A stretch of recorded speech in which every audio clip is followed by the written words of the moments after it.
ഞാനൊരു tumour ഡോഗിനെ treatment ചെയ്ത് release ചെയ്ത വീഡിയോ ഇന്നലെ മെനഞ്ഞാന്നുമായിട്ട് ഇട്ടിരുന്നു. അപ്പോൾ അതിൻ്റെ പിന്നിൽ അതിനെ റെസ്ക്യൂ ചെയ്ത് ട്രീറ്റ്മെൻറ്റ് ചെയ്ത് റിലീസ് ചെയ്യുന്നത് വരെയുള്ള ഇടയ്ക്കുണ്ടായ സംഭവങ്ങൾ ഞാൻ പറയാമെന്ന് പറഞ്ഞിരുന്നു. എനിക്ക് ഓരോ ദിവസവും ഇങ്ങനെ ഓരോ തിരക്കായിട്ട് ഉറക്കം വന്ന് വയ്യ. പക്ഷേ അത് ഞാൻ ലേറ്റായി പോയാൽ പിന്നെ ഞാനത് ചെയ്യാൻ മടിക്കും.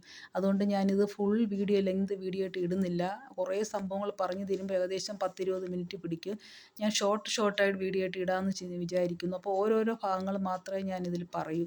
അപ്പോൾ ഫസ്റ്റ് ഞങ്ങളിത് നോക്കാൻ ഏൽപ്പിച്ച ആൾ മുട്ടയ്ക്കാടുള്ള മുകേഷ് കുക്കു എന്ന് പറയുന്ന ഒരു റെസ്ക്യൂവറാണ്. അപ്പോൾ ഈ പുള്ളിയിൽ നിന്നുണ്ടായ ഞങ്ങൾക്ക് ദുരനുഭവങ്ങളാണ് ഞാൻ ഈ വീഡിയോയിൽ പറയുന്നത്.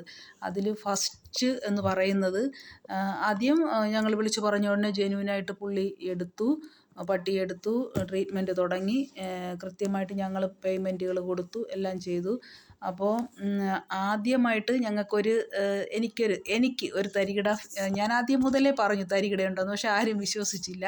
അപ്പോൾ ഞങ്ങൾ 3 പേരാണ് ഈ പട്ടിയുടെ ട്രീറ്റ്മെൻറ്റ് പൈസ ചിലവാക്കിയത്. ഒന്ന് സീരിയൽ ആക്ട്രസ് മല്ലിക റാണിയും, പിന്നെ ഞാനും, പിന്നെ നിബി തോമസ്, സൈറ ഡോഗ് ഗ്രൂപ്പിൻ്റെ ഓണർ. ഇത്രയും പേരാണ് ഇവൻ്റെ ചികിത്സയ്ക്കുള്ള ചിലവ് വഹിച്ചത്.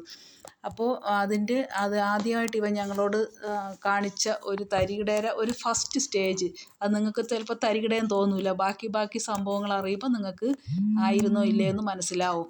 ഞാൻ ആ വോയിസ് ഒന്ന് കേൾപ്പിക്കാം.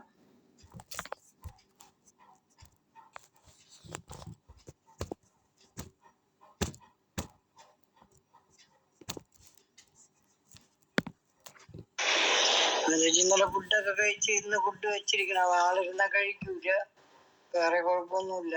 പിന്നെ ചേച്ചി, എനിക്ക് ഇന്നല്ലെങ്കിൽ നാളെ അടുത്ത ശനിയാഴ്ച വരെയുള്ള ഹോസ്റ്റൽ ഫീസ് നയിച്ചെടുക്കണേ. അതാരാണോ അവരുടെ അടുത്തും കൂടെ ഒന്ന് സംസാരിക്കണേ ചേച്ചി. കേട്ടല്ലോ. അപ്പോൾ അതായത് അന്നന്ന് ദിവസം 200 രൂപ വെച്ച്. അപ്പോൾ ഞങ്ങൾ ദിവസവും ഇന്ന് നാളെ ആ പുള്ളി നോക്കേണ്ടി വരുമോ എന്നുള്ള കാര്യം നമുക്കറിയില്ലല്ലോ. അപ്പോൾ നമുക്ക് മുൻകൂട്ടിയൊന്നും ഹോസ്റ്റൽ ഫീസ് ഒരാൾക്കും കൊടുക്കേണ്ട കാര്യമില്ല. അന്നുള്ള ഹോസ്റ്റൽ ഫീസ് കൊടുത്താൽ മതി. ആദ്യമായിട്ട് ഇവൻ ഹോസ്റ്റൽ ഫീസ് ചോദിച്ച് അത് വാങ്ങാനായിട്ട് ശ്രമിച്ചു, ഫുള്ള് ഒരുമിച്ച്. നമുക്ക് എത്ര ദിവസം ട്രീറ്റ്മെൻറ്റ് എന്നറിയാതെ ഒരിക്കലും മുൻകൂട്ടി ഹോസ്റ്റൽ ഫീസ് കൊടുക്കാൻ പറ്റത്തില്ലല്ലോ. അപ്പം അതൊരു ജെന്യൂനായ കാര്യമായിട്ട് എനിക്ക് തോന്നിയില്ല. പക്ഷേ മറ്റേ ആൾ അത് ജെന്യൂന് അല്ല എന്ന് വിശ്വസിക്കാൻ അവർക്ക് പ്രയാസമായിരുന്നു. പിന്നീടുള്ള അനുഭവങ്ങൾ വേണ്ടി വന്നു അവർക്ക് വിശ്വസിക്കാൻ. പക്ഷേ ഞാൻ ഈ ഒരു സംഭവത്തോടുകൂടെ മനസ്സിലാക്കി ജെന്യൂൻ അല്ല എന്നുള്ളത്. കാരണം എനിക്ക് മുൻപേ ഈ പുള്ളി അനുഭവമുണ്ട്, മറ്റുള്ളവർക്ക് ഈ പുള്ളിയെ മുൻപ് അനുഭവം ഇല്ല. അതുകൊണ്ടാണ് അവർക്ക് അങ്ങനെ തോന്നാതിരുന്നത്. അപ്പോൾ ഇത് ഒന്നാമത്തെ ഇത്. അപ്പോൾ എൻ്റെ അറിവിൽ പുള്ളി ഒരുപാട് പേരെ ഇങ്ങനെ റെസ്ക്യൂ ഡോഗ്സിനെ എടുക്കും ചിലവിന് നോക്കാനായിട്ട്. പക്ഷേ പിന്നീട് ഈ പുള്ളി അവർക്ക് കറക്റ്റായിട്ട് ഫോട്ടോസ്, അതിൻ്റെ ഫോളോ അപ്പ് കൊടുക്കത്തില്ല.